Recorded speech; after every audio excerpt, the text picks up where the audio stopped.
राधे राधे, जय श्री कृष्णा। मित्रों, आज हम इस वीडियो में शिव कथा सुनेंगे। मित्रों, यह कोई साधारण कथा नहीं है। यह वह कथा है जिसे हर कोई पूरा नहीं सुन पाता, क्योंकि इसे वही भक्त पूरा सुन सकता है जिसके मन में सच्ची भक्ति हो, जिसका हृदय दिखावे से नहीं बल्कि श्रद्धा से भरा हो। भक्त बंधुओं, जो भक्त इस कथा को अंत तक पूरे मन से सुन लेता है, भगवान शिव स्वयं उसके सारे संकट हर लेते हैं। उसके जीवन में दुख धीरे धीरे समाप्त होने लगते हैं। उसकी संतान पर कभी बड़ा संकट नहीं आता और उसके घर में शिव कृपा का वास हो जाता है। लेकिन भक्त बंधुओं, गरुड़ पुराण में स्पष्ट कहा गया है, जो भक्त किसी पवित्र कथा को शुरू करने के बाद बीच में छोड़ देता है, वह जाने अनजाने अपने जीवन का सबसे बड़ा पाप कर बैठता है। इसलिए भक्त बंधुओं, इस कथा को अंत तक अवश्य सुनिए, क्योंकि आज हम उस रहस्य की बात करने वाले हैं जिसे जानकर आप इस जीवन में वह सच्चा पुण्य प्राप्त कर सकते हैं जो हर किसी के भाग्य में नहीं होता। आप वास्तव में भाग्यशाली हैं, क्योंकि आज आपको यह शिव कथा सुनने का अवसर प्राप्त हुआ है। यह अवसर केवल उसी को मिलता है जिस पर पहले ही महादेव की कृपा बनी होती है। तो भक्त बंधुओं, कथा आरंभ करने से पहले अपने मन को शांत कीजिए, अपने हृदय में शिव का स्मरण कीजिए और कमेंट में पूरे भाव से हर हर महादेव अवश्य लिखिए, ताकि नाम जप के साथ इस दिव्य कथा का शुभारंभ हो सके। आइए भक्त बंधुओं, अब इस शिव कथा को पूर्ण श्रद्धा और विश्वास के साथ सुनना प्रारंभ करते हैं। बहुत समय की बात है, विंध्याचल की पहाड़ियों के बीच बसा हुआ सोनपुरी राज्य अपनी सुंदरता और समृद्धि के लिए पूरे आर्यावर्त में प्रसिद्ध था। सोनपुरी के राज सिंहासन पर राजा चेतन विराजमान था। जब चेतन का राज्य अभिषेक हुआ था, तब प्रजा बड़े हर्ष उल्लास के साथ उत्सव मनाया था, क्योंकि उन्हें लगा था कि उन्हें एक न्यायप्रिय राजा मिला है। किंतु समय के साथ सत्ता की शक्ति ने चेतन के मन को बदल दिया। राजा चेतन के पास वह सब कुछ था जो एक मनुष्य के सौपन में होता है। उसकी सेना इतनी विशाल थी कि जब उसके हाथी चलते तो धरती कांपने लगती थी। उसके खजाने में इतना सोना, हीरा और जवाहरात भरा था कि कई पीढ़ियां भी उसे समाप्त नहीं कर सकती। परंतु जैसे जैसे धन बढ़ता गया, चेतन के हृदय की कोमलता और धर्म के प्रति उसकी निष्ठा लुप्त होती गई। उसके भीतर का राजा मर गया और एक अहंकारी राक्षस जाग उठा। सोनपुरी की प्रजा जो कभी राजा के नाम पर आशीर्वाद देती थी, अब उसके नाम से कांपने लगी थी। राजा चेतन ने राज्य में करों का बोझ इतना बढ़ा दिया था कि किसानों के पास बीज बोने के लिए भी अन्न नहीं बचता था। वो विलासिता में इतना डूब गया था कि उसे अपने महल के झरोकों से प्रजा की सिसकियां सुनाई नहीं देती थी। उसे केवल अपने दरबार के चाटुकारों की प्रशंसा और मदिरा के पात्रों की कनक ही भांति थी। चेतन का मानना था कि संसार में दया और करुणा कमजोरों के लक्षण है। वो अक्सर अपने दरबार में कहता, भगवान शिव ने शक्ति मुझे दी है, तो इसका अर्थ है कि मैं ही इस राज्य का भाग्य विधाता हूँ। जो झुकेगा नहीं वह टूटेगा, जो कर नहीं देगा वह दंड पाएगा। राजा का क्रोध बिजली की तरह गिरता था। यदि किसी गरीब किसान ने एक दिन की देरी से भी लगान चुकाया तो राजा के सैनिक उसके घर को जला देते और उसके मवेशियों को छीन लेते थे। भक्तों, सोनपुरी की वह पावन धरती जहाँ कभी वेदों के मंत्र गूंजते थे, अब वहाँ हाहाकार मचा हुआ था। राजा ने धर्म के नाम पर होने वाली सभी आयोजनों पर रोक लगा दी थी। उसने घोषणा करवा दी थी कि कोई भी व्यक्ति उसकी आज्ञा के बिना मंदिर नहीं जाएगा और ना ही किसी साधु संत को भिक्षा देगा। उसका कहना था कि प्रजा की मेहनत का हर अंश केवल राजा के खजाने में आना चाहिए। राजा चेतन की क्रूरता केवल अपने राज्य तक सीमित नहीं थी, वह पड़ोसी राज्यों पर बिना किसी ठोस कारण के आक्रमण कर देता था। उसकी सेनाएं गांवों में आग लगा देती थी, खलिहानों को उजाड़ देती और मासूम लोगों को बंदी बना लेती थी। युद्ध जितना उसके लिए मात्र एक खेल था और उन विजयों के बाद होने वाला उत्सव रक्त और आंसुओं की बुनियाद पर खड़ा होता था। एक बार की घटना है, सोनपुरी के एक अत्यंत वृद्ध ब्राह्मण जो महादेव के अनन्य भक्त थे, राजा के दरबार में अपनी पीड़ा लेकर आए। उनकी एकमात्र गौ माता को राजा के सैनिकों ने छीन लिया था। उस वृद्ध ने हाथ जोड़कर कहा, हे राजन, वह गाय ही मेरे जीवन का आधार है। उसी के दूध से मैं महादेव का अभिषेक करता हूँ और अपना पेट पालता हूँ। कृपया वे गाय मुझे लौटा दे। राजा चेतन जोर से हंसा और बोला, वृद्ध, तुम्हारे महादेव ने तुम्हें गाय दी थी, पर अब वह राजा की है। यदि तुम्हारे महादेव इतने ही शक्तिशाली हैं तो उनसे कहो कि वे स्वयं आकर अपनी गाय ले जाए। मेरे दरबार में भीख मांगने की आवश्यकता नहीं है। उस वृद्ध ब्राह्मण की आंखों में आंसू थे, पर उनकी वाणी में तेज था। उन्होंने जाते जाते बस इतना कहा, राजन, याद रखना, महादेव के न्याय की लाठी में आवाज नहीं होती। जिस शक्ति पर तुम्हें आज गर्व है वही तुम्हारी बर्बादी का कारण बनेगी। परंतु चेतन पर इन बातों का कोई प्रभाव नहीं पड़ा। उसका अहंकार इतना बढ़ चुका था कि उसने उस वृद्ध को अपमानित कर दरबार से निकलवा दिया। राजा अब स्वयं को मनुष्य से ऊपर समझने लगा था। वो प्रजा के कष्टों को अपनी विजय के प्रतीक के रूप में देखता था। उसके मंत्री और सभासद जो सत्य जानते थे, वे भी उसके क्रोध के डर से मौन रहते थे। सोनपुरी की गलियों में अब सन्नाटा पसरा रहता था। बच्चे अपने घरों से बाहर निकलने में डरते थे।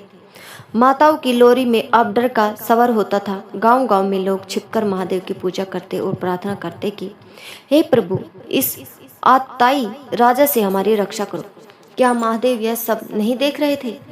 भक्तों, ईश्वर सब देखते हैं, पर वे मनुष्य को सुधरने का पूरा अवसर देते हैं। चेतन ने अपने महल के चारों ओर अभेद दीवारें बनवा ली थी, पर वह भूल गया था कि मृत्यु और नियति की कोई दीवार नहीं होती। उसने जो अधर्म के बीज बोए थे, उनकी फसल पककर तैयार हो रही थी। सोनपुरी की धरती कांप रही थी, क्योंकि पाप का घड़ा अब लबालब भर चुका था। राजा चेतन को आभास भी नहीं था कि जिस सत्ता के मद में वह अंधा है, वह रेत के महल की तरह ढहने वाली है। यह सोनपुरी का वह काला अध्याय था जिसने इतिहास के पन्नों पर मनुष्य की नीचता की कहानी लिख दी थी। राजा को ऐश्वर्य अपने शिखर पर था, पर उसकी आत्मा स्तन की सबसे गहरी खाई में गिर चुकी थी। महादेव की तीसरी आंख खुलने का समय निकट आ रहा था। यह वह समय था जब प्रकृति ने संकेत देना शुरू कर दिया था कि अब राजा की शाम ढलने वाली है। सोनपुरी के राजमहल में अब अधर्म की जड़ें इतनी गहरी हो चुकी थी कि वहां की वायु में भी अहंकार का विष घुल गया था। राजा चेतन की क्रूरता अब केवल प्रजा के शोषण तक सीमित नहीं रही, बल्कि उसने साक्षात धर्म और संस्कृति पर प्रहार करना आरंभ कर दिया था। राजा ने अपने दरबार में यह घोषणा करा दी थी कि अब से सोनपुरी राज्य में केवल राजा की स्तुति की जाएगी। मंदिरों के घंटे अब प्रभु की आरती के लिए नहीं, बल्कि राजा के आगमन की सूचना देने के लिए बजने लगे थे। एक दिन विंध्याचल की कंदराओं से तपस्या करके आए कुछ परम सिद्ध संत सोनपुरी की सीमा पर पहुंचे। यह वे संत थे जिन्होंने अपना सारा जीवन लोक कल्याण और महादेव के ध्यान में व्यतीत किया था। जब वे नगर में प्रविष्ट हुए तो उन्होंने देखा कि वहां की गलियों में उदासी और भय का वास है। बच्चों की खिलखिलाहट गायब थी और लोग आपस में बात करने से भी कतरा रहे थे। संतों को यह समझते देर नहीं लगी कि इस राज्य का रक्षक ही अब भक्षक बन चुका है। वे सिद्ध संत सीधे राजा चेतन के दरबार में पहुंचे। दरबार में उस समय भोग विलास का वातावरण था। राजा मदिरा के नशे में चूर नर्तकियों का नृत्य देख रहा था। संतों के आगमन से दरबार में एक क्षण के लिए सन्नाटा छा गया।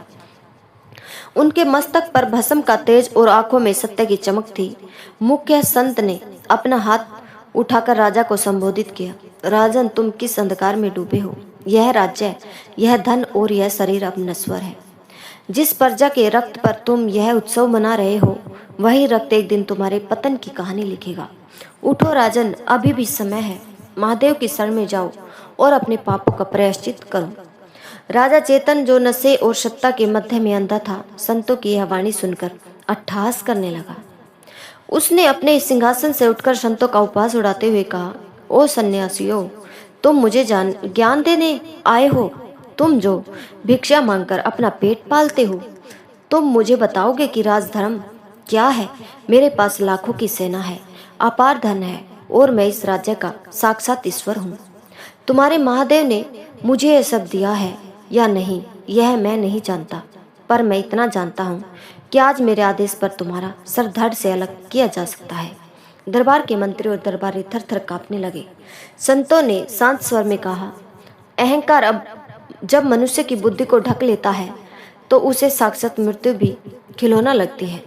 राजन, तुम उस महादेव का अपमान कर रहे हो जिसकी एक दृष्टि मात्र से ब्रह्मांड का सर्जन और प्रलय होता है। सावधान हो जाओ, क्योंकि प्रकृति का कोप अब तुम्हारे द्वार पर खड़ा है। चेतन का क्रोध अब सीमा पार हो चुका था। उसने अपने सैनिकों को आदेश दिया, इन भिखारियों को बंदी बना लो, इन्हें कोड़ों से पीटो और इनकी झोलियां छीनकर उनमें पत्थर भर दो। इन्हें दिखाओ कि सोनपुरी में राजा के अतिरिक्त किसी और की महिमा गान अपराध है। भक्तों, वह दृश्य अत्यंत पीड़ादायक था। जिन संतों का देवताओं ने भी सम्मान किया था, उन्हें राजा के क्रूर सैनिकों ने जंजीरों में जकड़ लिया। उन्हें नगर की सड़कों पर घसीटा गया। प्रजा अपनी खिड़कियों से यह सब देख रही थी। उनकी आंखों से आंसू थे, पर होठों पर ताले जड़े थे। मुख्य संत ने अपमान सहते हुए भी राजा को श्राप नहीं दिया, अपितु करुणा भरे स्वर में कहा, राजन, हम तो महादेव के दास हैं, हमें कोई कष्ट नहीं पहुंचा सकता। पर तुमने आज जो अपराध किया है उसका दंड स्वयं महाकाल देंगे। तुम्हारी यह सोने की लंका राख हो जाएगी और तुम्हें जल की एक बूंद के लिए तरसना होगा। संतों को राज्य की सीमा से बाहर फेंक दिया गया, पर उनके जाने के साथ ही सोनपुरी का सौभाग्य भी चला गया। उसी रात से प्रकृति ने अपना भयानक रूप दिखाना शुरू किया। बिना किसी बादल के आसमान में बिजली कड़कने लगी। राजा के सबसे प्रिय हाथी ने अचानक पागल होकर अपने ही महावत को कुचल दिया। महल की दीवारों पर काली छाया दिखाई देने लगी, किंतु चेतन का हृदय इतना कठोर हो चुका था कि उसने इन संकेतों को भी अनदेखा कर दिया। उसने सोचा कि यह मात्र सहयोग है। उसने अपने दमन चक्र को और तेज कर दिया। उसने आदेश दिया कि नगर के बीचों बीच स्थित महादेव के प्राचीन मंदिर को तोड़कर वहां उसका विजय स्तंभ बनाया जाए। जब मजदूरों ने मंदिर की ईंटों पर की तो मंदिर के गर्भगृह से काली चींटियों और सांपों का सैलाब निकल पड़ा। मजदूर डर कर भाग गए, पर राजा ने उन्हें मृत्युदंड देकर दूसरों को डराया और काम जारी रखा। भक्तों, संतों का अपमान और महादेव के मंदिर पर प्रहार, यह उस पाप के घड़े की आखिर बूंद थी। राजा चेतन अब उस ढलान पर था जहां से वापसी का कोई मार्ग नहीं था। उसने ब्राह्मणों का अपमान किया, संतों को प्रताड़ित किया और धर्म का उपवास उड़ाया। वह भूल गया था कि भगवान के घर देर है अंधेर नहीं। सोनपुरी की धरती अब बंजर होने लगी थी। हरियाली गायब हो गई थी और पानी के स्रोत सूखने लगे। पर राजा का खजाना अब भी भर रहा था, क्योंकि वह भूखी प्रजा से अंतिम दाना भी छीन रहा था। अधर्म अब अपनी पराकाष्ठा पर था। राजा चेतन के महल में अब गीदड़ रोने लगे थे, जो आने वाले सर्वनाश की सूचना दे रहे थे। पर राजा अपने अहंकार के राक्षसी कक्ष में सोया हुआ था, यह जानते हुए कि काल की पदचाप अब उसके बहुत समीप पहुंच चुकी है। सोनपुरी के विशाल और वैभवशाली महल में, जहां हर ओर भोग विलास, मदिरा और क्रूरता का साम्राज्य था, वही अंतपुर के एक छोटे से कक्ष में रानी सावित्री का निवास था। सावित्री केवल रूपवती ही नहीं, बल्कि परम विदुषी और महादेव की अनन्य भक्त थी। जिस समय राजा चेतन अधर्म की बेड़ियों में जकड़ा जा रहा था, उस समय सावित्री अपने मौन तप से उस पाप के बोझ को हल्का करने का प्रयास कर रही थी। सावित्री का जीवन किसी तपस्विनी से कम नहीं था। यद्यपि वह एक विशाल राज्य की पटरानी थी, किंतु उसके कक्ष में ना तो रेशमी बिछोने थे और ना ही स्वर्ण के आभूषण। उसने राजसी सुखों को त्याग कर दिया था। वो केवल एक साधारण सूती वस्त्र धारण करती और भूमि पर शयन करती थी। उसके कक्ष के मध्य में साक्षात महादेव का एक श्वेत शिवलिंग स्थापित था, जिसकी सेवा ही उसके जीवन का एकमात्र ध्येय बन चुका था। राजा चेतन अक्सर सावित्री के इस व्यवहार पर क्रोधित होता था। वो उसके कक्ष में आता और उपहास उड़ाते हुए कहता, सावित्री, तुम इस राज्य की रानी हो, क्या तुम्हें लज्जा नहीं आती कि तुम एक भिखारिन की तरह इस पत्थर के सामने बैठी रहती हो? देखो मेरा वैभव, देखो मेरी शक्ति। तुम्हारे यह महादेव तुम्हें क्या देंगे? यदि तुम मेरे साथ महफिल में चलो तो सारा संसार तुम्हारे कदमों में होगा। सावित्री अपनी आंखें बंद किए हुए मंद स्वर में उत्तर देती, स्वामी, यह वैभव और शक्ति उस रेत के महल की तरह है जो काल की एक लहर में ढह जाएगी। आप जिसे शक्ति कह रहे हैं वह आपके अंधकार का बोझ है। मैं यहाँ केवल आपके लिए प्रार्थना कर रही हूँ। जिस दिन आपका यह मद टूटेगा उस दिन आपको समझ आएगा कि शांति केवल इन चरणों में है। सावित्री का तप मौन था। वह राजा से कभी विवाद नहीं करती थी। जब राजा प्रजा पर अत्याचार करता तो सावित्री गुप्त रूप से अपने हिस्से का अन्न और धन गरीबों में बंटवा देती थी। वो रातों को जाकर शिवलिंग के सम्मुख दीप प्रज्वलित करती और रोते हुए महादेव से विनती करती, हे नीलकंठ, आपने तो संसार का विष पी लिया था। मेरे पति के हृदय में जो लोभ और क्रोध का विष भर गया है उसे भी हर लीजिए।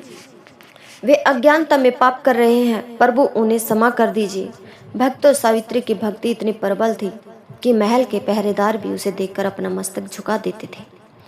जहां राजा की पचाप सुनकर लोग डर से कांप जाते थे, वहीं रानी सावित्री के आने पर लोगों के चेहरों पर एक ठंडी छाया और सुकून छा जाता था। रानी ने महल के भीतर ही एक छोटी सी वाटिका बनाई थी जहां वे स्वयं बेल पत्र उगाती और प्रतिदिन 108 बेल पत्रों पर ओम नमः शिवाय लिखकर महादेव को अर्पित करती। एक बार राजा चेतन ने संतों के अपमान के बाद क्रोध में आकर सावित्री के शिवलिंग को महल से बाहर फेंकने का आदेश दिया। उसने चिल्लाकर कहा, इस पत्थर की वजह से तुम मेरी बात नहीं सुनती, आज इसे मैं नदी में फेंकवा दूंगा। जैसे ही सैनिकों ने उस शिवलिंग को स्पर्श करने का प्रयास किया, पूरे महल की धरती जोर से हिलने लगी, दीवारें चटकने लगी और आकाश से भयंकर गर्जना हुई। सैनिक भयभीत होकर पीछे हट गए। सावित्री शांत भाव से उठी और राजा के सामने जाकर खड़ी हो गई। उसने कहा, स्वामी, यह शिवलिंग नहीं, यह मेरा विश्वास है। इसे आप बाहर तो क्या अपने मन से भी नहीं निकाल पाएंगे। जिस दिन आप इसे तोड़ेंगे उस दिन आपका अस्तित्व भी समाप्त हो जाएगा। राजा उस समय डर के मारे पीछे हट गया, किंतु उसके मन का द्वेष कम नहीं हुआ। सावित्री ने अपने भोजन में नमक का त्याग कर दिया था। वे केवल कंद मूल और जल ग्रहण करती थी। उसकी देह अत्यंत दुर्बल हो गई थी, किंतु उसके मुख पर एक अलौकिक तेज था। वे राजा के पापों का प्रायश्चित अपने शरीर को कष्ट देकर कर रही थी। जब राजा शिकार पर जाता या मासूम लोगों को बंदी बनाता तो सावित्री उतने ही अधिक मंत्रों का जाप बढ़ा देती। वे जानती थी कि अधर्म का सूर्य अब ढलने वाला है और आने वाला समय अत्यंत भयानक होगा। महल के भीतर षड्यंत्र रचने वाले और राजा के चाटुकार रानी सावित्री से घृणा करते थे, क्योंकि उनकी पवित्रता उनके पापों को उजागर करती थी। किंतु सावित्री कभी भी किसी का बुरा नहीं चाहा। वे महादेव के उस सिद्धांत पर चलती थी कि शिव हर जीव में बसते हैं। भक्तों, सावित्री का यह मौन तभी ही था जिसने साक्षात महाकाल को मजबूर कर दिया कि वे चेतन का पूर्ण विनाश करने के बजाय उसे सुधारने का एक अंतिम अवसर दे। यह भाग हमें सिखाता है कि परिवार में यदि एक भी व्यक्ति सच्चे मन से धर्म के मार्ग पर हो तो वह पूरे कुल की रक्षा करने के लिए ढाल बन सकता है। सावित्री वो ढाल थी जो चेतन और ईश्वर के दंड के बीच खड़ी थी। परंतु नियति का अपना चक्र है। पाप का घड़ा जब लबालब भर जाता है तो वे छलकने ही वाला होता है। सावित्री की प्रार्थनाएं अब चेतन की आत्मा को झंझोरने लगी थी, किंतु चेतन का अहंकार उसे झुकने नहीं दे रहा था। अब वे समय आ गया था जब काल का बुलावा राजा के द्वार पर पहुंचने वाला था और सावित्री की आंखों के आंसू अब रक्त में बदलने वाले थे। सावित्री का तप अब अपनी चरम सीमा पर था। उसने अन्न जल का पूर्ण त्याग कर दिया था और केवल एक ही रट लगाए बैठी थी, हर हर महादेव, प्रभु रक्षा करो। उसे आभास हो गया था कि राजा के जीवन की संध्या आ गई है। एक रात जब राजा अपने कक्ष में बहुमूल्य मदिरा और संगीत के आनंद में डूबा था, अचानक उसके सीने में एक ऐसी भयानक जलन और पीड़ा उठी मानो हजारों बिच्छुओं ने एक साथ डंक मार दिया हो। राजा के हाथ से स्वर्ण का पात्र छूटकर गिर पड़ा और वह तड़पते हुए भूमि पर आ गिरा। राजा की चीख सुनकर पूरे महल में हड़कंप मच गया। अंगरक्षक और सैनिक दौड़े आए। राजा का मुख नीला पड़ गया था और वह सांस लेने के लिए तड़प रहा था। देखते ही देखते राजा के सबसे बड़े हकीमों और वेदों को बुलाया गया। स्वर्ण मुद्राओं के ढेर लगा दिए गए और राजा ने हाँफते हुए कहा, जो मुझे इस दर्द से बचाएगा उसे मैं आधा राज्य दे दूंगा। किंतु भक्तों, जब काल का बुलावा आता है तो श्रवण के पहाड़ भी कंकड़ के समान हो जाते हैं। वेदों ने एक से एक दुर्लभ जड़ियां घिस कर दी, कीमती भस्म खिलाई, पर राजा का रोग कम होने के बजाय बढ़ता ही गया। राजा के शरीर पर जगह जगह काले धब्बे पड़ने लगे और उसे ऐसी दुर्गंध आने लगी कि वे चाटुकार दरबारी जो कल तक राजा के तलवे चाटते थे, अब अपने नाक पर रुमाल रखकर पीछे हटने लगे। चेतन अब अपने विशाल मखमली बिस्तर पर पड़ा हुआ केवल छत को निहारता रहता। उसे अपनी वो विशाल सेना याद आती जिसने हजारों घर उजाड़े थे, पर आज वह सेना उसके कमरे के बाहर खड़ी होकर केवल उसकी मृत्यु का इंतजार कर रही थी। उसका वह अटूट खजाना अब किसी काम का नहीं था। उसे प्यास लगती तो श्रवण के पात्र में जल आता, पर उसके गले से पानी की एक बूंद भी नहीं उतरती थी। सावित्री इस समय भी राजा के सिरहाने बैठी रहती। वो राजा के माथे से पसीना पोंछती और धीमे स्वर में शिव का नाम जपती। राजा ने एक दिन कराहते हुए सावित्री का हाथ पकड़ा और कहा, सावित्री, मेरे पास इतना धन है, फिर भी कोई मेरी पीड़ा कम क्यों नहीं कर पा रहा?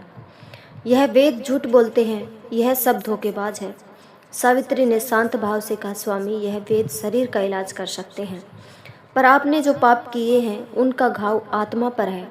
यह रोग कोई साधारण बीमारी नहीं है, यह उन हजारों मजलूमों की आह है जिनकी आहें आपने सुनी नहीं थी। अभी भी समय है, अपने मन को महादेव की ओर मोड़िए।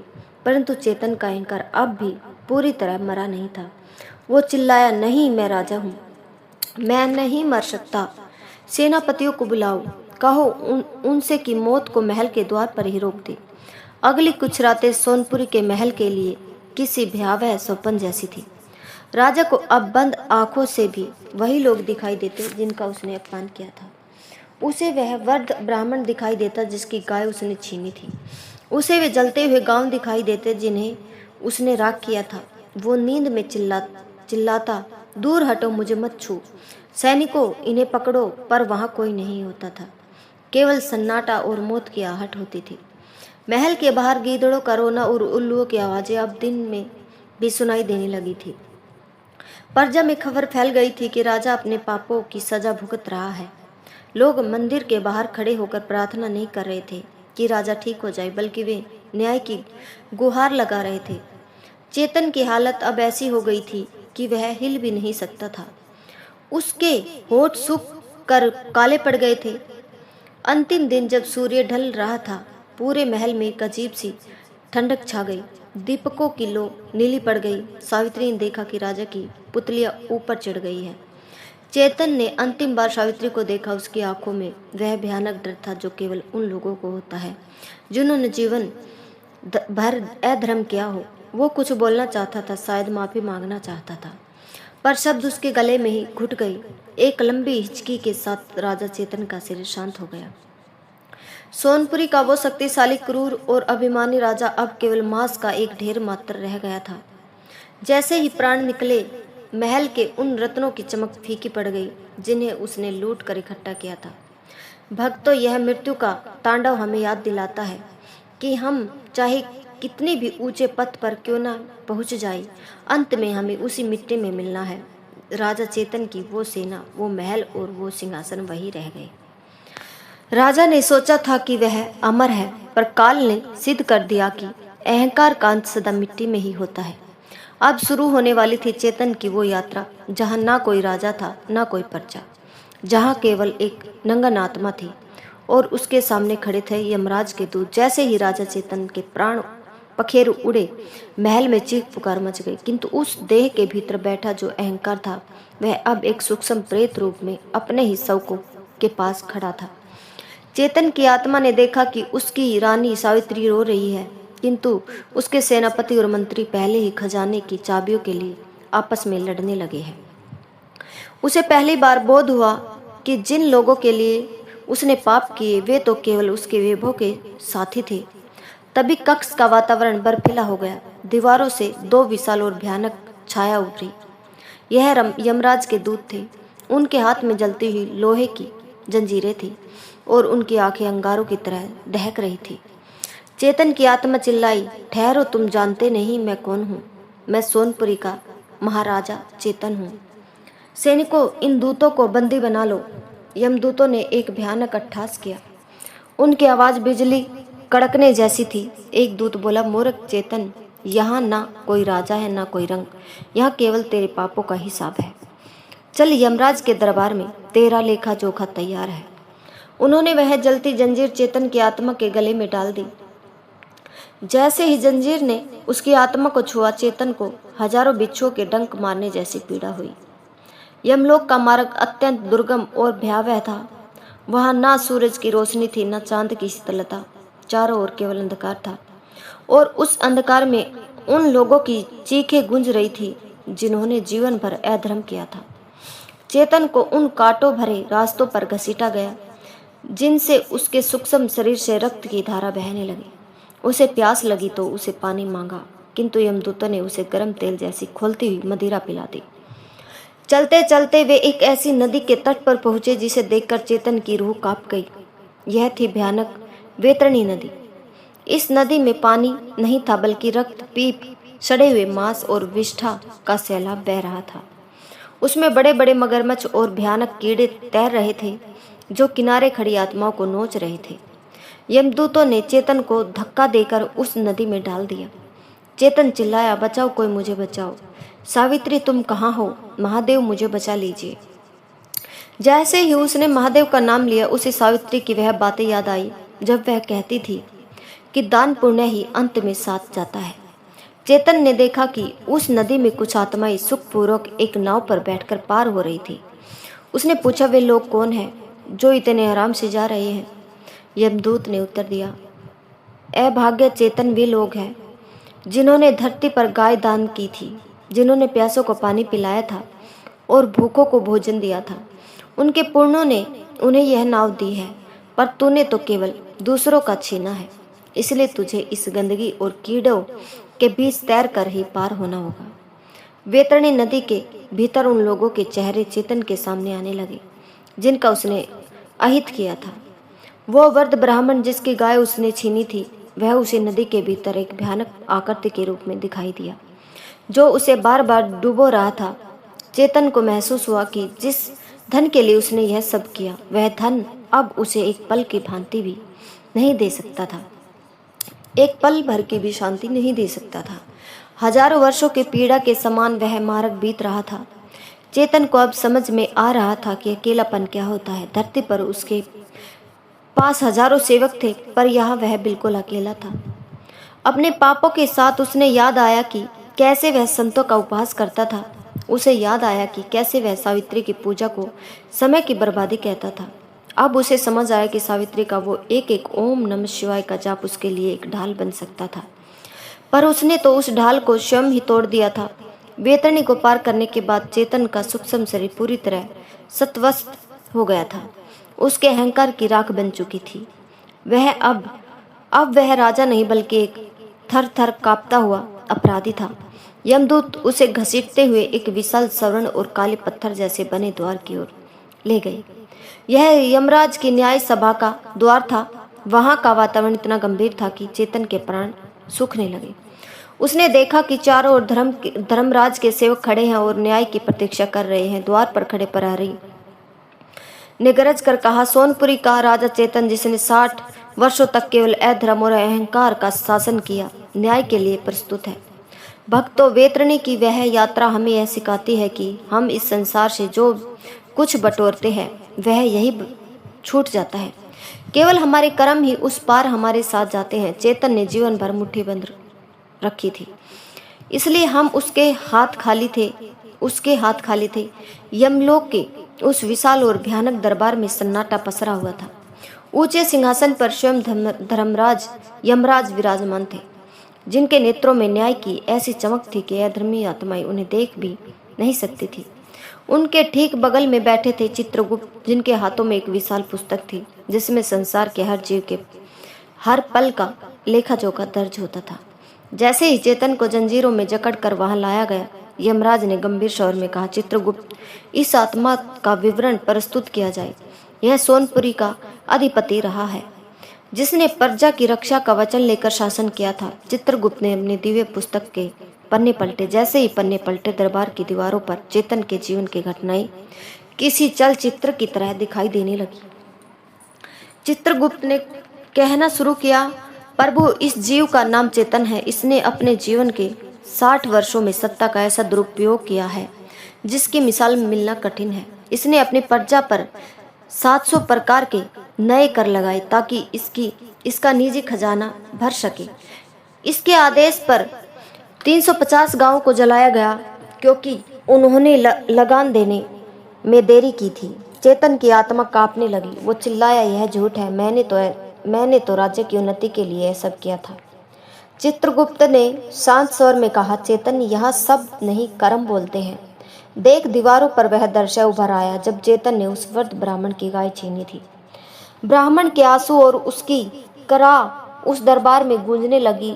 फिर वह दृश्य दिखा जब उसने संतों को कोड़ों से पिटवाया गया था। संतों की एक एक आहा और उसके शरीर से निकलने वाला रक्त की एक एक बूंद उस दरबार में किसी ज्वालामुखी की तरह धधकने लगी। चित्रगुप्त ने आगे पढ़ा, महाराज, इस जीव ने अपने जीवन काल में कभी एक मुट्ठी अनाज किसी भूखे को नहीं दिया। उसने उन मंदिरों को तुड़वाया जो लोग की आस्था के केंद्र थे। इसकी रानी सावित्री दिन रात इसके कल्याण के लिए तप करती रही, पर इसने उस सती स्त्री का अपमान किया और महादेव के अस्तित्व को चुनौती दी। इसके खाते में पुण्य का स्तंभ पूरी तरह रिक्त है और पाप का स्तंभ इतना भारी है कि इसकी गूंज तीनों लोकों में सुनाई दे रही है। यमराज की भिकुटी चढ़ गई। उन्होंने चेतन की ओर देखा और पूछा, चेतन, क्या तुम्हें कभी यह विचार नहीं आया कि यह जीवन क्षणभंगुर है? क्या तुम्हें कभी अपनी प्रजा के बच्चों के रोने की आवाज सुनाई नहीं दी? क्या तुम्हें कभी उस परमात्मा का भय नहीं लगा जिसकी दी हुई सांसों पर तुम उछल रहे थे? चेतन अब घुटनों के बल गिर पड़ा। उसका सारा राजसी गौरव धूल में मिल चुका था। वो रोते हुए बोला, महाराज, मुझे लगा था कि धन और सेना ही सब कुछ है। मुझे लगा था कि मैं कभी नहीं मरूंगा। मुझे क्षमा कर दीजिए, मुझे एक अवसर दीजिए, मैं जाकर अब सब ठीक कर दूंगा। यमराज ने कड़वा ठास किया, अवसर तो तुम्हें हर दिन मिलता था चेतन। हर सुबह जब सूर्य उदय होता था वो महादेव का दिया हुआ एक अवसर ही था। हर वो गरीब जो तेरे द्वार पर आया वो सुधार का एक अवसर था, पर तूने हर अवसर को अपने अहंकार की बलि चढ़ा दिया। यहाँ ना कोई दोबारा जा सकता है, ना कोई अपनी भूल सुधार सकता है। यहाँ केवल भुगतान होता है। तभी दरबार में उन हजारों लोगों की आत्माएं प्रकट हुई जिन्हें चेतन ने कष्ट दिया था। वे सब एक सुर में न्याय मांगने लगी। उनकी गूंज से यमलोक की दीवारें हिलने लगी। चित्रगुप्त ने कहा, प्रभु, इसके पापों की संख्या इतनी अधिक है कि यदि इसे हजारों वर्षों तक नरक के सबसे गहरे कुंड में डाला जाए तब भी इसका हिसाब पूरा नहीं होगा। भक्त उस समय चेतन को अपनी रानी सावित्री की वह बात याद आई कि जब मृत्यु सामने खड़ी होगी तब केवल महादेव का नाम ही साथ देगा। उसने कांपते हुए होठों से शिव शिव कहना चाहा, पर उसके पापों के बोझ ने उसकी जीवा को जड़ कर दिया। उसने देखा कि उसके द्वारा लूटा गया सारा सोना अब दहकते हुए अंगारों में बदल गया था, जो उसे ही जलाने के लिए तैयार था। चित्रगुप्त ने अपनी पुस्तक बंद करते हुए अंतिम निष्कर्ष सुनाया, इस जीव ने मनुष्य योनि का अपमान किया है। इसने शक्ति का उपयोग दुर्बलों को कुचलने में किया, इसलिए यह कठोरतम दंड का पात्र है। यमराज ने अपना दंड उठाया और आदेश दिया, ले जाओ इस अधर्मी को, इसे कुंभीपाक नरक में ले जाकर खोलते हुए तेल में डाल दिया जाए। इसके बाद इसे उन योनियों में भेजा जाए जहां यह भूख और प्यास का वो कष्ट झेल सके जो इसने अपनी प्रजा को दिया है। इसका अहंकार जब तक राख ना हो जाए इसे चैन की सांस एक सांस भी ना मिले। चेतन को यमदूत फिर से घसीटने लगे। वह चिल्लाता रहा, विनती करता रहा, पर वहां उसकी सुनने वाला कोई नहीं था। उसके कर्मों की गूंज ही उसके कानों में शोर मचा रही थी। प्यारे भक्तों, चित्रगुप्त का वह लेखा जोखा हमें चेतावनी देता है कि हम जो कुछ भी आज कर रहे हैं वह कहीं ना कहीं दर्ज हो रहा है। हम दुनिया से झूठ बोल सकते हैं पर उस दिव्य पुस्तक से कुछ भी छिपा नहीं सकते। चेतन की वह मुट्ठी जो जीवन भर बंद रही अब न्याय की मार झेलने के लिए खुली थी। यमदूतों ने चेतन की आत्मा को घसीटते हुए नरक के उस द्वार पर पहुंचाया जहां से कुंभीपाक नरक की लपटें दिखाई दे रही थी। खोलते हुए तेल के कड़ाहों से उठती चीखें चेतन के हृदय को चीर रही थी। वो थर थर काँप रहा था। जैसे ही दूतों ने उसे उस अग्निकुंड में फेंकने के लिए हाथ उठाया, अचानक पूरे यमलोक में एक दिव्य प्रकाश फैल गया।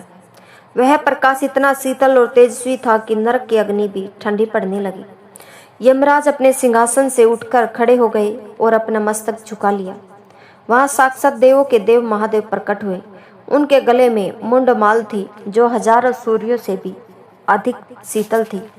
यमराज ने हाथ जोड़कर कहा, प्रभु, इस महापापी चेतन के लिए आप स्वयं पधारे। इसके पापों का घड़ा तो भर चुका है। महादेव ने अत्यंत गंभीर और गूंजते हुए स्वर में कहा, धर्मराज, न्याय तुम्हारा अधिकार है, किंतु करुणा मेरा स्वभाव है। मैं यहाँ चेतन के पुण्य के कारण नहीं, बल्कि उसकी पत्नी सावित्री के उस तप के कारण आया हूँ जो वह आज भी धरती पर बैठकर कर रही है। उसने अपने पति की आत्मा के उद्धार के लिए अपना सर्वस्व मुझे समर्पित कर दिया है। महादेव चेतन की ओर मुड़े। चेतन साक्षात मृत्युंजय को अपने सामने देखकर जड़ हो गए।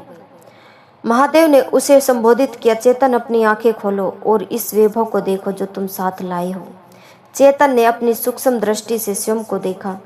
उसने देखा कि उसके हाथ रिक्त है, उसका शरीर घायल है और उसकी मुट्ठी खुली हुई है। महादेव ने मंद मुस्कान के साथ कहा, चेतन, संसार में तुम्हारी मुट्ठी सदा बंद रहती थी। तुमने धन को पकड़ा, सत्ता को पकड़ा, अहंकार को पकड़ा, पर देखो, यहाँ आते ही वह मुट्ठी स्वयं खुल गई। तुमने जो कुछ भी मुट्ठी में बंद किया था वह वहीं धूल में मिल गया। मनुष्य की सबसे बड़ी भूल यही है कि वह सोचता है कि जो उसने पकड़ कर रखा है वही उसका है, किंतु सत्य यह है कि जो उसने बांट दिया केवल वही उसका अपना होता है। चेतन महादेव के चरणों में गिर पड़ा। वह फूट फूट कर रोने लगा। उसने कहा, हे त्रिलोकनाथ, मुझे क्षमा कर दीजिए। मैं अंधा था। मैंने पत्थरों को हीरा समझा और आपके चरणों की धूल को मिट्टी। मैंने प्रजा को अपनी संपत्ति समझा और अहंकार को अपना गहना। आज मेरे पास कुछ नहीं है प्रभु, मैं बिल्कुल रिक्त हूँ। महादेव ने उसकी ओर करुणा भरी दृष्टि से देखा और बोले, चेतन, यह रिक्त होना ही सत्य की पहली सीढ़ी है। जब तक मनुष्य का मन अपने अहंकार से भरा होता है तब तक उसमें मेरी करुणा का स्थान होता है।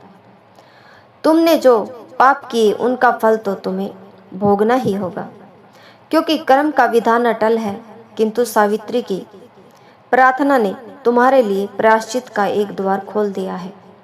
महादेव ने यमराज की ओर देखते हुए कहा, धर्मराज, इसे नरक की यातना दी जाए, किंतु इस शर्त पर कि इसे हर पीड़ा के साथ यह एहसास हो कि यह पीड़ा उसने दूसरों को दी थी। जब इसका पश्चाताप पूर्ण होगा तब इसे पुनः एक अवसर दिया जाएगा। फिर महादेव ने चेतन को एक महान सत्य समझाया जिसे हम रिक्त मुट्ठी का सत्य कहते हैं। महादेव ने कहा, चेतन, मनुष्य जब जन्म लेता है तब उसकी मुट्ठी बंद होती है जैसे वह कुछ लेकर आया हो, और जब वह मरता है तब उसके हाथ फैले होते हैं जैसे वह कह रहा हो कि देखो, मैं सब कुछ यही छोड़कर जा रहा हूँ। तुमने जीवन भर मुट्ठी बंद रखी, इसलिए तुम्हारी आत्मा आज दरिद्र है। यदि तुमने एक भी बार अपनी मुट्ठी दान के लिए खोली होती तो आज तुम्हें यहाँ नाव मिलती, जंजीरें नहीं। महादेव के शब्दों ने चेतन के भीतर के अहंकार को काट दिया। यद्यपि उसे नरक जाना था, पर अब उसके मन में महादेव के प्रति विश्वास जाग चुका था। उसने जान लिया था कि सत्ता का मद एक सोपन था और असली जागृति तो ईश्वर की शरण में ही है। भगवान शिव वहां से अंतर्ध्यान हो गए। यमराज ने चेतन को दंड भोगने के लिए भेज दिया, किंतु अब चेतन की स्थिति वैसी नहीं थी जैसी पहले थी। अब वह नरक की पीड़ा को झेलते हुए भी निरंतर शिव का नाम जप रहा था। वह समझ गया था कि पीड़ा तो शरीर और सूक्ष्म देह को होती है, पर आत्मा का उद्धार तो केवल भगवान की करुणा से ही संभव है। भक्तों, महादेव का यह न्याय हमें सिखाता है कि हम चाहे कितनी भी बड़े पद पर क्यों ना हो, ईश्वर की नज़रों में हम सब सेवक ही हैं। राजा चेतन का वह मुकुट जो हजारों हीरों से जड़ा था, यहाँ आकर अदृश्य हो गया। पर सावित्री द्वारा चढ़ाया गया एक बेलपत्र चेतन की आत्मा के लिए सुरक्षा चक्र बन गया। यह कथा केवल चेतावनी देती है कि अपनी मुट्ठी को केवल बटोरने के लिए नहीं, बल्कि बांटने के लिए भी खोलिए, क्योंकि अंत में वही साथ जाएगा जो आपने दूसरों को दिया है। चेतन अब नरक की अग्नि में तप रहा था, पर वह अग्नि अब उसे जला नहीं रही थी, बल्कि उसके पापों का मैल साफ कर उसे शुद्ध कर रही थी। यह महादेव की वह लीला थी जहाँ दंड भी एक वरदान बन गया था, क्योंकि जब तक अहंकार पूरी तरह राख नहीं होता तब तक मोक्ष का मार्ग प्रशस्त नहीं होता। यमदूतों ने महादेव की आज्ञा के अनुसार चेतन को नरक के उस हिस्से में ले जाकर छोड़ दिया जिसे अस्पत्रवन कहा जाता है। यहाँ के वृक्षों के पत्ते लोहे की पैनी तलवारों जैसे होते हैं। जैसे ही चेतन वहां से निकलने की कोशिश करता, वे पत्ते उसके सूक्ष्म शरीर को चीर देते। पीड़ा इतनी तीव्र थी कि चेतन हजारों बार मरता फिर जीवित हो जाता, किंतु इस बार एक बड़ा परिवर्तन था। पहले वह डर से चिल्लाता था, पर अब वह हर प्रहार के साथ उन लोगों को याद करता था जिन्हें उसने अपनी तलवारों से काट दिया था। उसे याद आया वह दिन जब उसने एक निर्दोष किसान के घर को जला दिया था, क्योंकि वह समय पर लगा नहीं दे पाया था। जैसे ही उसे यह याद आया, नरक की भूमि दहकते हुए कोयले में बदल गई और चेतन के पैर जलने लगे। चेतन चिल्लाया नहीं, बल्कि उसकी आंखों में पश्चाताप के अश्रु बह निकले। उसने कहा, प्रभु, यह पीड़ा तो बहुत कम है। मैंने तो उस किसान के बच्चे को भी बेघर कर दिया था। मुझे और दंड दीजिए ताकि मेरा यह काला मन साफ हो सके। भक्तों, यही वह क्षण था जब यंत्रणा प्रायश्चित में बदल गई। यमदूत भी यह देखकर चकित थे कि जिस चेतन को वे घसीट कर लाए थे, वह अब स्वयं दंड स्वीकार कर रहा था। उसे कुंभी पाक नरक के उस खोलते तेल के गाढ़ा के पास ले जाया गया। तेल के ऊपर उठती भाप ही उसकी खाल उधेड़ने के लिए पर्याप्त थी। जैसे ही उसे तेल में डाला गया, उसे वह वृद्ध ब्राह्मण याद आया जिसकी गाय उसने छीनी थी। उसे याद आया कि कैसे उसने उस ब्राह्मण की प्यास और भूख का उपहास उड़ाया था। चेतन ने उस खोलते तेल के भीतर हाथ जोड़ लिए और महादेव का ध्यान करने लगा। उसे महसूस हुआ कि जैसे जैसे वह अपने एक एक पाप को याद कर उसे स्वीकार कर रहा है, तेल की वह जलन उसे जला तो रही है, पर उसके भीतर की बेचैनी को कम कर रही है। नरक के नियमानुसार चेतन को उन सभी योनियों का कष्ट एक साथ भोगना पड़ रहा था जिन्हें उसने सताया था। वे कभी उस प्यासे हिरण की पीड़ा महसूस करता जिसे उसके सैनिकों ने मनोरंजन के लिए मार गिराया था, तो कभी उस विधवा स्त्री की तड़प जिसे उसने महल से धक्के देकर निकलवा दिया था। पश्चाताप की यह अग्नि चेतन के अहंकार को धीरे धीरे राख कर रही थी। उसे अब समझ आ रहा था कि सत्ता का सुख क्षणिक था, किंतु उसका परिणाम अनंत काल की पीड़ा है। वो नरक के उस अंधेरे में भी रानी सावित्री के उस मौन तप को याद करता। उसे महसूस होता कि जब भी वह महादेव का नाम लेता है, एक ठंडी लहर उसके जलते हुए शरीर को छूकर गुजरती है। यह सावित्री की प्रार्थनाओं का ही प्रभाव था जो नरक की अग्नि को भी सहनीय बना रही थी। कई युगों जैसी लंबी अवधि तक चेतन ने यह यातना झेली। उसके मुख से अब शब्द नहीं, बल्कि केवल प्रार्थनाएं निकलती थी। उसने यमदूत से कहा, हे दूतों, मुझे और भी गहरे नरक में ले चलो। मैं चाहता हूँ कि मेरे भीतर अधर्म का एक अंश विशेष ना रहे। मैं उस प्रकाश के योग्य बनना चाहता हूँ जो महादेव ने मुझे दिखाया था। चेतन की यह विनम्रता देखकर यमराज की न्याय सभा में खलबली मच गई। चित्रगुप्त ने देखा कि चेतन के पापों का वह भारी बोझ अब हल्का होने लगा है। नरक की आग ने उसके अभिमान, क्रोध, लोभ और मोह को जलाकर भस्म कर दिया था। अब वह राजा चेतन नहीं था, अब वह केवल एक चेतना थी जो अपनी भूलों को सुधारने के लिए व्याकुल थी।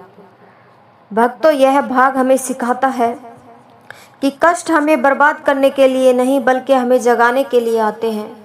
राजा चेतन का वह शरीर जिसे वह इत्र और रेशम से सजाता था, वो मिट गया है, पर उसकी वह आत्मा जो मैली हो चुकी थी, अब नरक के इस भीषण तप के बाद कुंदन की तरह चमकने के लिए तैयार थी। एक दिन जब चेतन पूर्णतः शुद्ध हो गया, यमदूतों ने उसे उस कड़ा से बाहर निकाला। उसकी आकृति अब डरावनी नहीं थी, बल्कि उसमें एक सौम्यता आ गई थी। यमराज ने प्रकट होकर कहा, चेतन, तुमने अपने पापों का दंड भोग लिया है। तुम्हारी आत्मा अब उस महल से मुक्त हो है जिसने तुम्हें अंधा कर दिया था। अब समय आ गया है कि तुम्हें एक नया अवसर दिया जाए। चेतन ने मस्तक झुकाकर कहा, महाराज, क्या मैं अब महादेव के दर्शन के योग्य हूँ?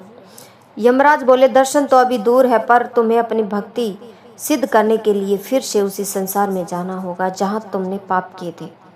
तुम्हें एक साधारण मनुष्य के रूप में जन्म लेना होगा और सेवा के माध्यम से मोक्ष का मार्ग प्रशस्त करना होगा। यह सुनकर चेतन की आंखों में खुशी के आंसू आ गए। उसे राज्य नहीं चाहिए था, उसे वैभव नहीं चाहिए था, उसे तो बस एक और जीवन चाहिए था, ताकि वह उन लोगों की सेवा कर सके जिन्हें उसने कभी सताया था। प्यारे भक्तों, राजा चेतन की यह यातना हमें चेतावनी देती है कि हम अपने जीवन में भी जो भी बुरा करते हैं उसकी कीमत हमें चुकानी ही पड़ती है। पर यदि हृदय में सच्चा पश्चाताप हो तो वही नरक स्वर्ग की पहली सीढ़ी बन जाता है। चेतन ने उस अग्नि में खुद को तपाया और अब वो एक नया मनुष्य बनने के लिए तैयार था। सोनपुरी का वो क्रूर राजा अब मर चुका था और एक नया सेवक जन्म लेने वाला था। यह महादेव की वह अद्भुत लीला थी जिसमें पापी को नष्ट करने के बजाय उसके भीतर के पाप को नष्ट कर दिया गया। यमराज की आज्ञा और महादेव की करुणा से चेतन की आत्मा को पुनः मृत्युलोक में भेजा गया, किंतु इस बार वो किसी राजमहल में नहीं बल्कि उसी सोनापुरी राज्य की एक अत्यंत निर्धन बस्ती में एक साधारण बालक के रूप में जन्मा। उसका नाम रखा गया राघव। राघव का परिवार इतना निर्धन था कि उन्हें 2 समय की रोटी के लिए भी कड़ा संघर्ष करना पड़ता था। जिस चेतन ने कभी स्वर्ण के पात्रों में 56 भोग किए थे, आज वही राघव एक सूखी रोटी के टुकड़े के लिए भी ईश्वर का धन्यवाद करता था। पिछले जन्म की स्मृतियां उसकी चेतना में धुंधली थी, पर उसके स्वभाव में एक ऐसी विनम्रता और सेवा भाव था जो उस बस्ती के लिए अजूबा था। राघव जैसे जैसे बड़ा हुआ उसके भीतर एक धुन सवार रहती। सेवा, उसे प्यासों को पानी पिलाने में जो सुख मिलता वह उसे किसी और वस्तु में नहीं मिलता था। वह अक्सर गांव के उस पुराने शिव मंदिर के बाहर बैठता जिसे राजा चैतन्य ने कभी नष्ट करने का प्रयास किया था। अब वह मंदिर खंडर हो चुका था। राघव ने अपने नन्हे हाथों से उस मंदिर की एक एक ईंट को साफ करना शुरू किया। गांव के लोग उसे देखते और कहते, बेटा तू क्यों अपना समय इस उजाड़ जगह पर नष्ट कर रहा है? यहाँ अब कुछ नहीं बचा। राघव बस मुस्कुरा कर कहता, काका यहाँ महादेव का नाम है, वहाँ सब कुछ है, यह मंदिर नहीं, यह मेरा घर है। राघव का जीवन अब सेवा का संकल्प बन चुका था। उसने देखा कि गांव में चिकित्सा का कोई साधन नहीं। उसे अपने पिछले जन्म का वह समय याद आने लगा। चेतन अब मन में जब उसने वेदों का अपमान किया था। राघव ने जंगलों में जाकर जड़ी बूटियों का ज्ञान प्राप्त किया। वो दिन भर मेहनत मजदूरी करता और रात को बीमारों की सेवा करता। वो वृद्धों के पैर दबाता, उनके घाव को धोता, बिना किसी शुल्क के उनकी सहायता करता। एक बार राज्य में भीषण अकाल पड़ा। पानी की एक एक बूंद के लिए हाहाकार मच गया। यह वही सोनपुरी थी जहाँ कभी राजा चेतन के कुओं पर पहरा लगा दिया था। राघव ने स्वयं बावड़ा उठाया और उस स्थान पर खुदाई शुरू की जहाँ कभी प्राचीन जल स्रोत हुआ करते थे। लोग उसका उपहास उड़ाते, इस सूखी धरती से पानी निकलना नामुमकिन है राघव। पर राघव के मन में तो महादेव की भक्ति का बल था। वो दिन रात खुदाई करता रहता। उसके हाथों में छाले पड़ गए, रक्त बहने लगा। उसने हार नहीं मानी। खुदाई करते समय निरंतर ओम नमः शिवाय का जप करता। 7 दिनों में कठिन मेहनत के बाद अचानक उस सूखी भूमि में शीतल जल की एक धारा फूट पड़ी। पूरा गांव आनंद से झूम उठा। राघव ने सिद्ध कर दिया कि निस्वार्थ भाव से किया गया सम साक्षात ईश्वर की पूजा है। समय का चक्र अपनी गति से चलता रहा। राघव अब वृद्ध हो चला था। उसका शरीर सेवा करते करते थक चुका था, किंतु उसकी आत्मा में वही चिड़ यौवन था जो महादेव की भक्ति से प्राप्त होता है। सोनपुरी की काया पलट हो चुकी थी। जिस स्थान पर कभी भय और हाहाकार था, आज वहाँ चारों ओर संतोष और शिव नाम की गूंज थी। राघव ने अपने जीवन के अंतिम वर्षों में स्वयं के लिए एक भी तिनका नहीं जोड़ा। उसने जो कुछ भी कमाया, उसे प्राप्त हुआ, वह सब उसने समाज के चरणों में अर्पित कर दिया। सर्दियों की एक ठंडी भोर थी। राघव को आभास हो गया कि उसके जीवन की संध्या अब समाप्त होने वाली है। उसने अपनी कुटिया के बाहर उसी पुराने खंडर से पुनर्जीवित हुए शिव मंदिर की ओर देखा। यह घसीटते हुए मंदिर के द्वार तक पहुंचा और शिवलिंग के सम्मुख दंडवत प्रणाम किया। उसकी आंखों में गिरते हुए आंसू शिवलिंग का अभिषेक कर रहे थे। उसने धीमी आवाज में प्रार्थना की, हे महादेव, हे करुणा सिंधु, इस अधम चेतन को आपने राघव बनाया, मुझे सेवा का अवसर दिया और मेरे पापों के अंधकार को अपने ज्ञान के प्रकाश से मिटाया। अब यह देह जंजर हो चुकी है, प्रभु अब मुझे अपने चरणों में शरण दीजिए। अब इस संसार में मेरा कोई कार्य शेष नहीं है। तभी वहां वही वृद्ध सन्यासिनी सावित्री आई। उनकी अवस्था भी अब अंतिम चरण में थी। उन्होंने राघव का मस्तक अपनी गोद में लिया। सावित्री ने राघव की आंखों में देखा और उसे वही सत्य दिखाई दिया जो वर्षों पहले उसने अपने पति की आंखों में देखने का स्वप्न देखा था। राघव ने सावित्री का हाथ पकड़कर कहा, देवी, आपकी तपस्या सफल हुई। आपकी प्रार्थनाओं ने एक ही राजा को दास बनाया और उस दास को आज महादेव का प्रिय बनाया। मुझे क्षमा करना। सावित्री ने मुस्कुराते हुए कहा, स्वामी, अब तो क्षमा कैसी, आपने तो अपना पूरा जीवन दूसरों के घाव भरने में लगा दिया। अब तो केवल उत्सव का समय है। उसी क्षण मंदिर के भीतर से एक ऐसी सुगंध आने लगी जो इस संसार की नहीं थी। मंदिर का वातावरण दिव्य प्रकाश से भर गया। भक्तों वहां साक्षात महादेव और माता पार्वती प्रकट हुए। महादेव का स्वरूप आज अत्यंत सौम्य था।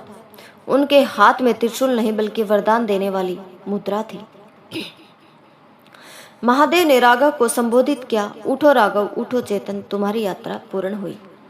तुमने नरक की पीड़ा को भी धैर्य से सहा और मनुष्य जन्म की कठिनाइयों को भी सेवा समझकर स्वीकार किया। तुमने उस रिक्त मुट्ठी के सत्य को चरितार्थ कर दिखाया। तुमने सिद्ध कर दिया कि एक पापी भी यदि सच्चे मन से प्रायश्चित करे तो वह महान संत बन सकता है। महादेव के स्पर्श मात्र से राघव का वर्द और थका हुआ शरीर एक दिव्य तेजोमय स्वरूप में बदल गया। उसकी जंजीरें, उसके घाव और उसके पुराने जन्म के सारे कलंक पल भर में भस्म हो गए। महादेव ने कहा, चेतन, संसार तुम्हें एक क्रूर राजा के रूप में भूल जाएगा, किंतु राघव के रूप में तुम अनंत काल तक भक्तों के हृदय में जीवित रहोगे। तुम्हारी यह गाथा युगों युगों तक मनुष्य को अधर्म से धर्म की ओर आने की प्रेरणा देगी। तभी आकाश से पुष्पों की वर्षा होने लगी और देवक हर हर महादेव का जय घोष करने लगे। राघव की आत्मा एक दिव्य ज्योति पुंज बनकर महादेव के हृदय में विलीन हो गई। सावित्री ने भी उसी क्षण अपना शरीर त्याग दिया और वह सती अपनी साधना के फल स्वरूप शिवलोक को प्रस्थान कर गई। सोनपुरी के लोगों ने देखा कि मंदिर के शिखर से एक अद्भुत प्रकाश निकला और सीधा आकाश की ओर चला गया। उस दिन के बाद उस गांव में कभी कोई दुखी नहीं रहा। राघव द्वारा स्थापित किए गए सेवा केंद्र आज भी चल रहे हैं, जहां आने वाले हर भूखे को भोजन मिलता है और हर दुखी को सांत्वना। भक्त बंधु और राजा चेतन की यह कथा हमें सबसे बड़ी शिक्षा यह देती है कि अहंकार और धन का मद केवल शमशान के द्वार तक साथ देता है। जिस सत्ता के लिए उसने हजारों की हत्याएं की वो उसे नरक ले गई, पर जिस सेवा के लिए उसने अपना सर्वस्व त्यागा वह उसे साक्षात शिवलोक ले गई। आज भी जब हम अपनी मुट्ठी बंद करते हैं और केवल मेरा मेरा करते हैं तो हमें राजा चेतन का वह भयानक अंत याद रखना चाहिए, और जब हमारा मन किसी सहायता के लिए आगे बढ़ता है तो हमें राघव का वो दिव्य स्वरूप स्मरण करना चाहिए।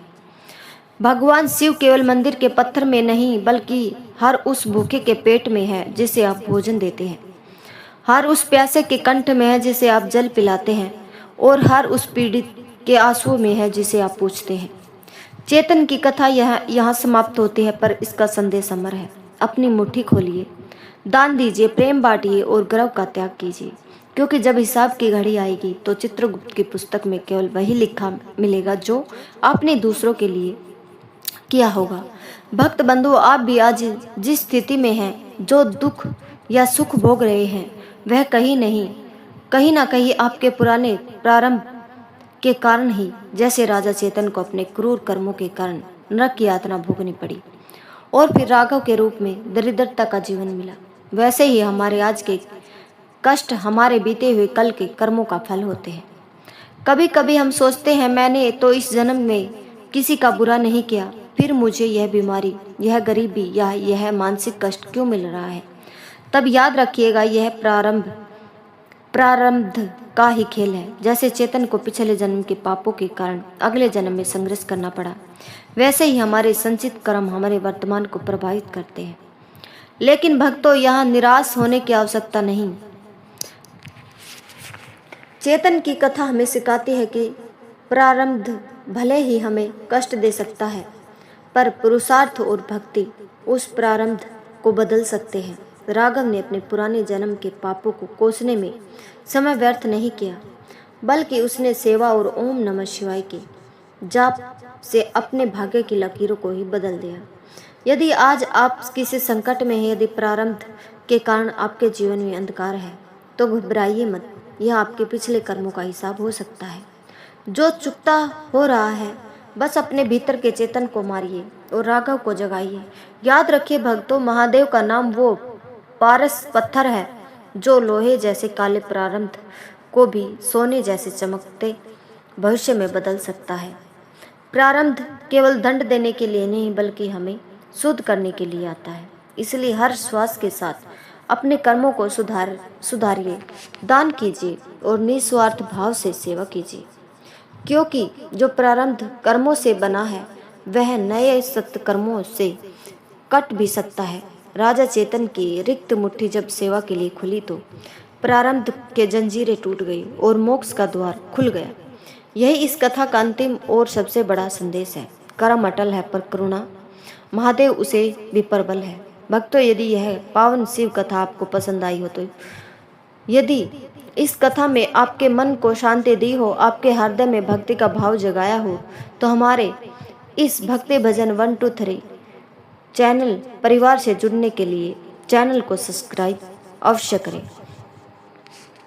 आपका एक छोटा सा सब्सक्राइब और भी भक्तों तक ऐसी दिव्य कथाएं पहुंचाने का माध्यम बनता है।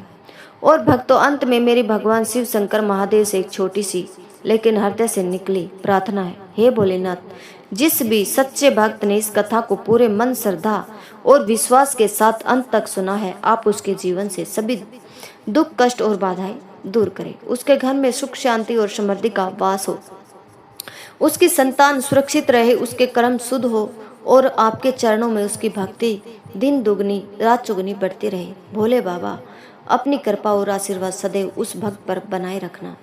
हर हर महादेव। अगर आप लोगों को हमारी यह कथाएं पसंद आती हो तो हमारे चैनल को सब्सक्राइब जरूर करें और इस वीडियो को ज़्यादा से ज़्यादा शेयर करें ताकि और लोगों का भी भला हो सके। धन्यवाद।